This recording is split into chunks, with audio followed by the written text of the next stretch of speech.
No country in the world is exempt from disasters. This may be in a form of nature or man-made disasters. Well, indeed, there is no such country that is disaster-free, neither in a form of nature or man-made.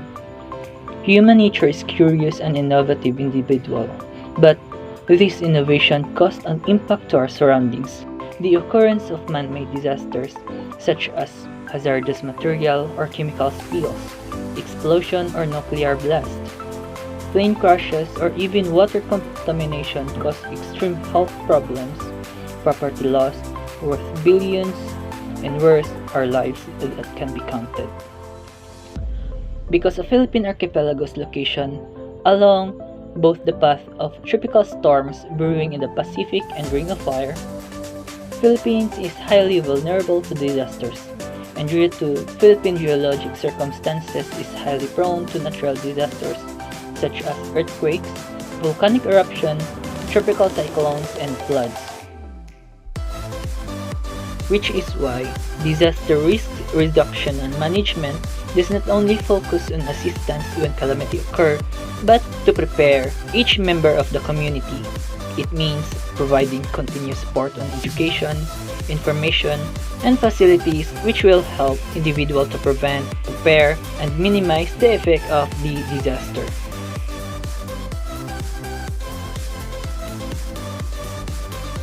Republic Act No. 10121, commonly known as the Philippine Disaster Risk Reduction and Management Act of 2010.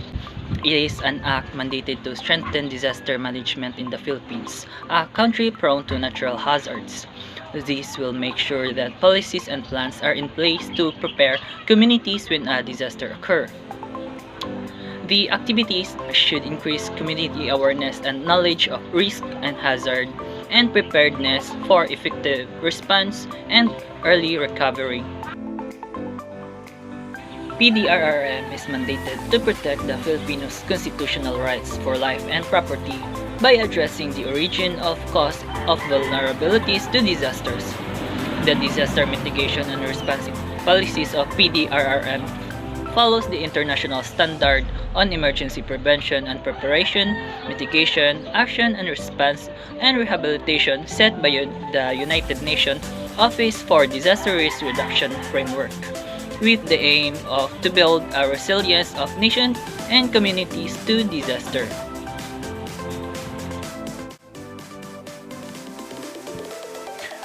So my topic is about 5 priorities action for action by Hyogo framework. So these 5 actions are these 5 ka framework na bote siya para ma-center ang preparedness ug ma-lessen ang casualties in case na disaster. So ang una ana is the governance. Ensure disaster risk reduction is a national and local priority with a strong institutional basis for implementation. So ang government dapat well-governed sila in terms of disaster risk reduction kay life man ang nakasalalay. It is a priority kay katong ako ingon, life ang nakasalalay dapat i-implement yun siya because ang tabas sa gobyerno maprotektahan ng mga tao. So the government should well-govern when it comes to disaster risk reduction. Second is risk assessment and early warning. Identify, assess, and monitor disaster risks and enhance early warning. So it is very sabotable. Ang mga, for example, ang NDRRMC or mga assigned locally dapat mag-warning. For example, if you're living, for example, Davao, ang Davao kay doon mo siya Bukid. So if naibagyo or land or baha, ang NDRMC mag-warning, oy magbaha diri dapita, so mag-evacuate, so para ready ang mga tao. So ana siya. Next is knowledge management and vulnerability reduction. Use knowledge, innovation, and education to build a culture of safety and resilience at all levels. So kita di lang kita pati ang nasa mga assign nag-innovate, ginagamit nila knowledge o nag-innovate sila para ang safety nato sa disaster mo taas gani. Mataas vulnerability reduction. Dapat less vulnerable ta sa mga disaster reduction. Dili po sa ingon nga invulnerable kay impossible man nga ma-invulnerable ta kay na may mga minimal casualties. At least ma-lessen na tong vulnerability when it comes to disaster, malinog man, mabagyo, and etc. Next is risk management and vulnerability reduction. So from the word is that risk management. So ang dapat ma-manage ang mga risk para na less casualty. So pag less casualty, dali ra makabangon. Imposible para sa kung imposible man gyud wala casualty. For example, linog na building mga tumpag. So example, baha na mga tao nga mabahaan.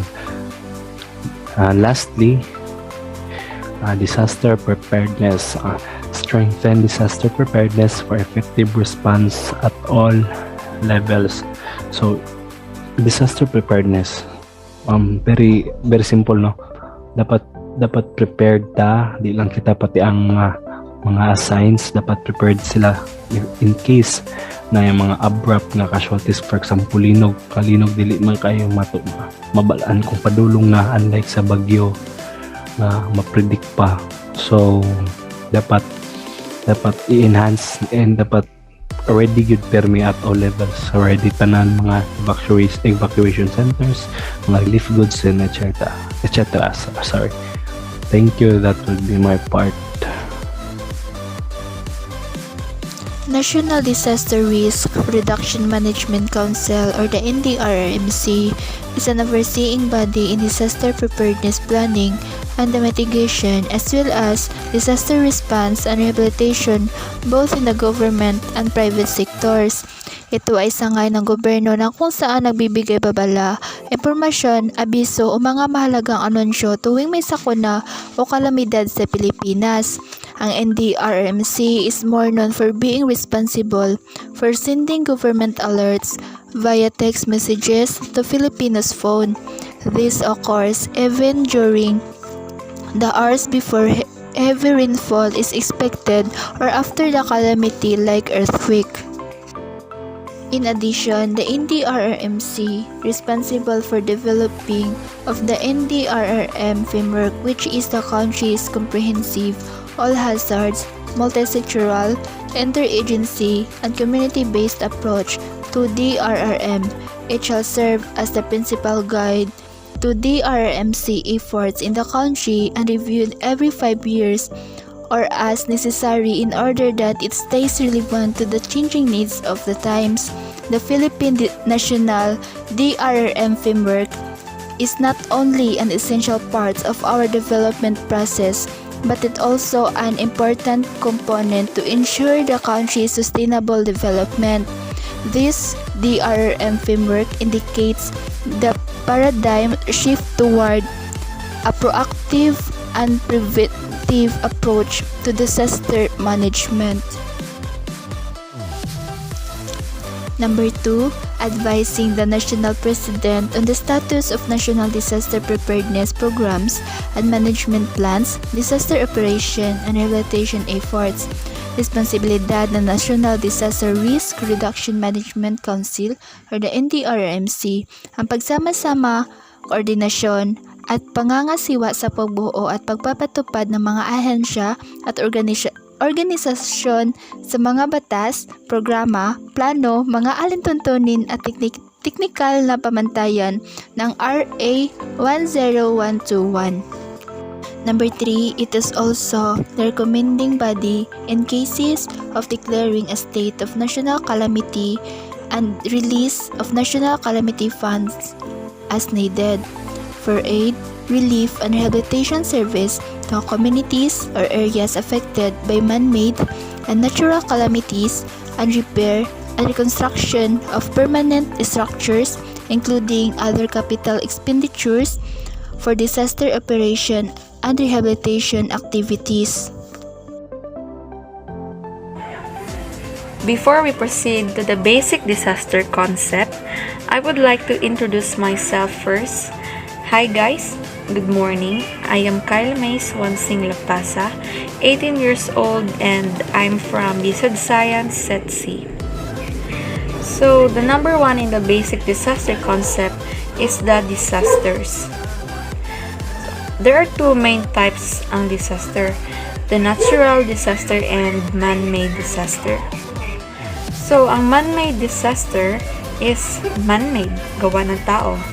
For example, explosions, pagsabog, war or terrorism, transport accidents, stampedes, fires, naisunog, and many more.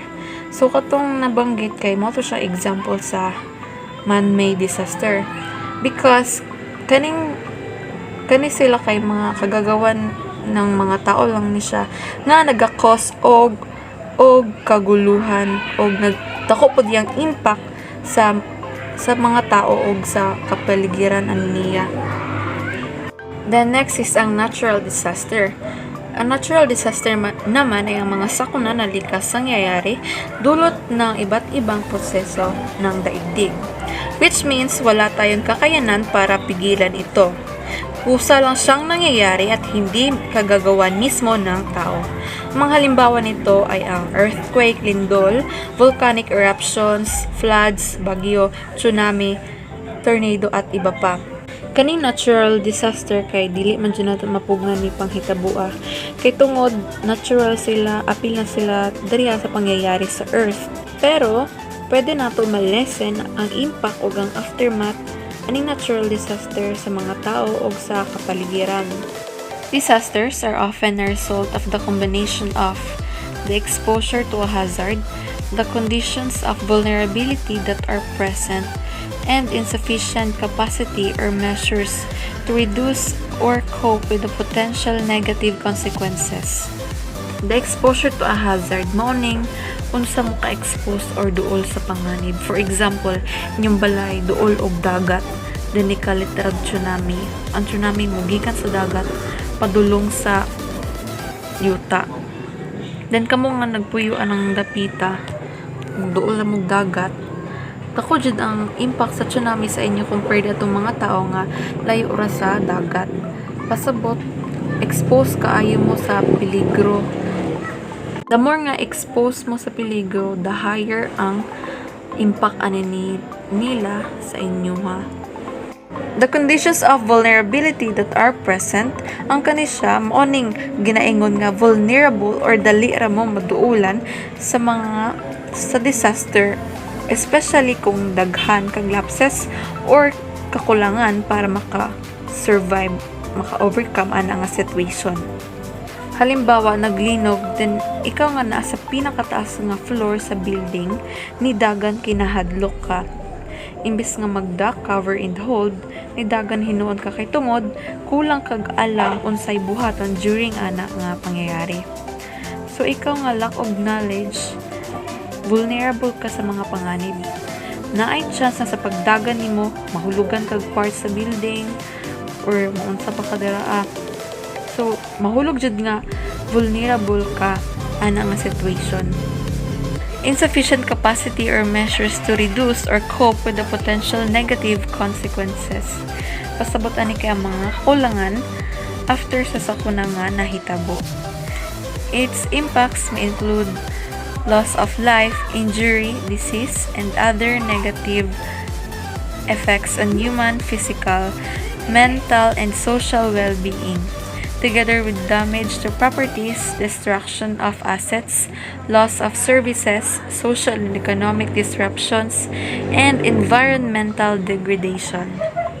Hazard can be natural or human-induced.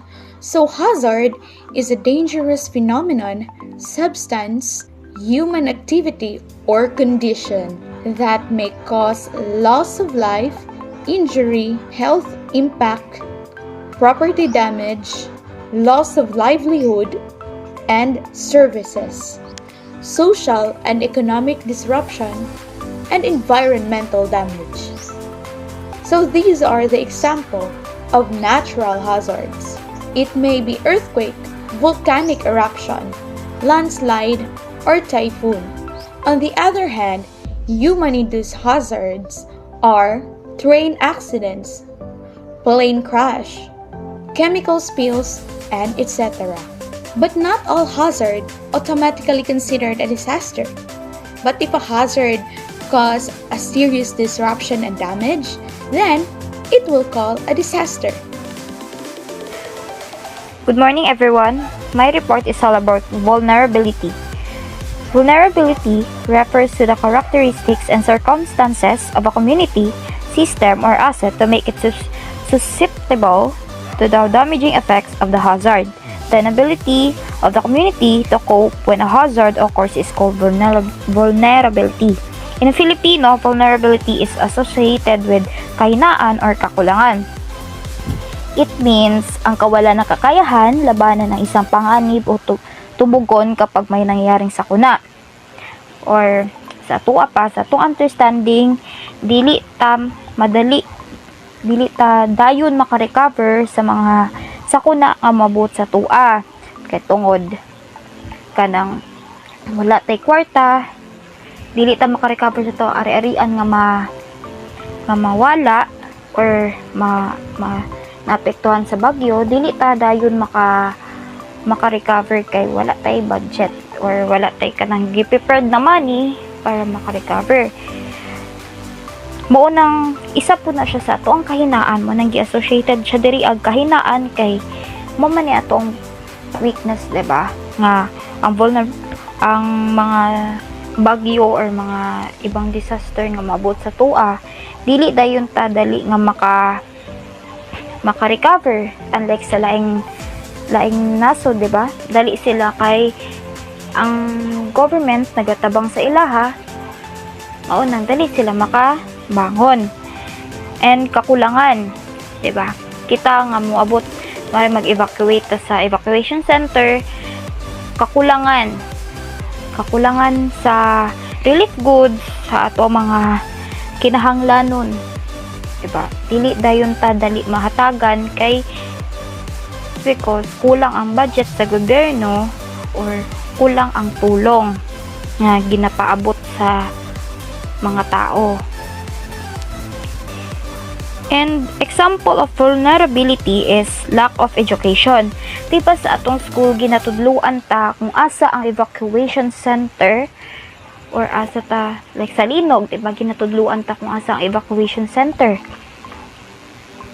So pag wala ka ana, mao nang kung wala ka proper education or wala ka gitudluan og tarong, mao nang or wala ka natudluan, mao nang magresulta sa imo sa lack of knowledge and skills on preparedness and protective measures. Pag dili po ka maminaw or wala po ka natudluan, nag-cause sa imo nga wala jud kay matun-an or dili ka ma-prepared kay wala man ka na-educate sa mga sakuna nga maabot sa tua. Mo nang mag-cause sa to og conflict in the community. Mo nang every time nga naibagyo na maghinahig ulo, mas ginauna nila ang ilang ari-arian nga batayan nako ni kay kanang gusto nila nga kanang masalba or basig na pa sila masalba, batayan ako ni kay basig na mawala, mas gina priority nila ilahang gamit kaysa sa ilang kinabuhi. Mo nang naiuban na diba, every time nga na-adjoy kuan ginabalita nga naay magginahig ulo, mo nang uban kay kung naapoy linog, diba magpanik imbis na dapat dili jud. Good morning, everyone. I am Emerald Queen B. Morales and I am the next reporter of our group. And I will be reporting the basic concept of disaster. The number 4 is capacity.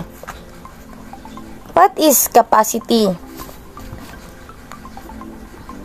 It is the ability of the households and communities to cope when hazard occur.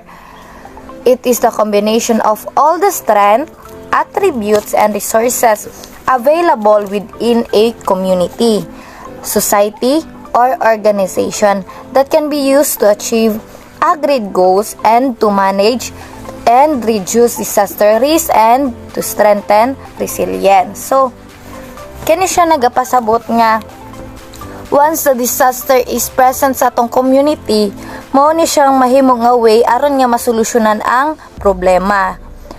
Once ang usa ka tawo is na siya strength nga maka-help sa community, so mao na siya ang gamiton niya aron na siya kanang murag matabang sa iyang community. Like kanang sa usa ka tawo is na maura na iyang capacity nga makatabang, so maura na iyang matabang para nga ma-reduce ang risk sa disaster. Like for the example of capacity, ang permanent housing. So once nga kanang naay mga bagyo, naay mga sakuna nga ma-experience nato sa atong community, then imuha na lang house ang kanang murag lig-on or kanang nagpabilin nga kanang naa. So pinaagi ana nga kanang capacity nimo, mao na imong way to help others. Dara nimo papuy-on or ipastay sa ang uban nimo nga mga silingan. So the second is the local knowledge and skills. So kani siya is once you have a knowledge about on how to kanang help your neighbor, so mao po ni siya imong gamiton aron nga dili ma-risk ang life sa imong mga kauban. For example, naabtan mo og bagyo sa inyong kuan, sa inyong balay, and then ikaw ra ang naay knowledge kung unsay buhaton ninyo nga kanang baha, dako na kayong baha kung unsay inyong buhaton. So mao na imong gamiton or maora na imong capacity aron nga ma-reduce ang inyong problem. So the next is adequate food and income resources. So kani siya just what I have said recently nga kanang once you have a kanang food stock sa inyong balay, so mao na po na imong kapasidad aron nga makatabang sa ubang tao. So kana siya is a way to help others. So naghapon kay kanang matabang maskin sa gamay nga kanang unsa lang matabang nimo, still makaayo gihapon siya sa inyong community and maka-cope siya sa condition nga inyong na-experience. And family and community support. So, for instance, capacity is sometimes described as the opposite of vulnerability. So, mahimo siya nga opposite side siya sa vulnerability because vulnerability is kanang mo siya negative side sa concept sa disaster, but the capacity is the positive because nahimo siya nga solution aron nga ang na-experience nila nga problem is kanang makuan din siya kanang masolusyonan or makuan nila kanang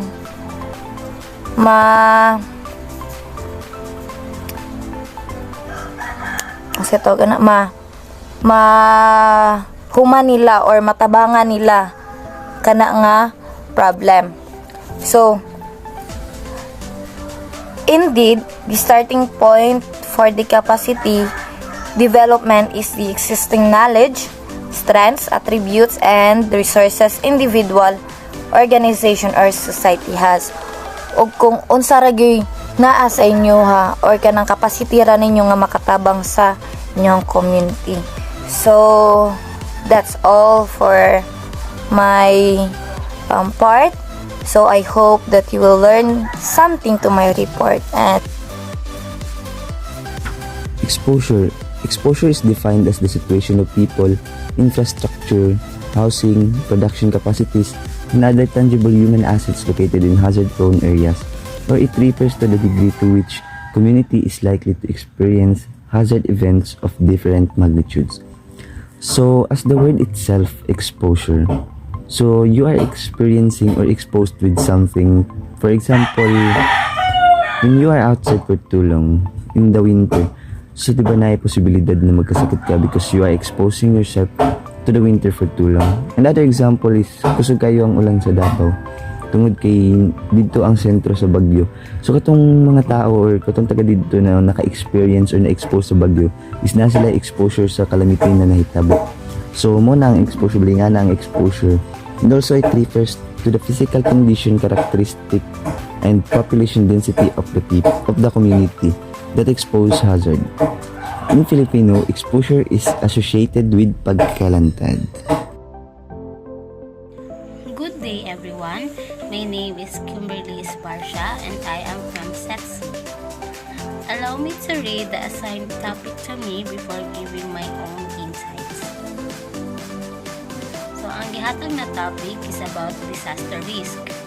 Disaster risk is the potential disasters, losses and lives, health, status, livelihood, assets, and services which could occur to the particular community or society over some specified future time period. In Filipino, disaster risk can be described as posibilidad na magkaroon ng sakuna. Disaster risk particularly is directed towards these elements. Number 1, the people that can be hurt and consequently affects their lives and health. Number 2, facilities and services like houses, roads, bridges, schools, and hospitals. Number 3, livelihoods such as work, crops, livestock, and livelihood materials. Number 4, and environment. Common example of disaster risk is every time na maka-encounter tao calamities like earthquake, typhoon, landslide, floods, and volcanic eruption, it may lead to destruction of infrastructures, houses, livelihoods, and the mas worst is mag-cause siya of death. Can also affect the economic status of the certain community affected by the calamity.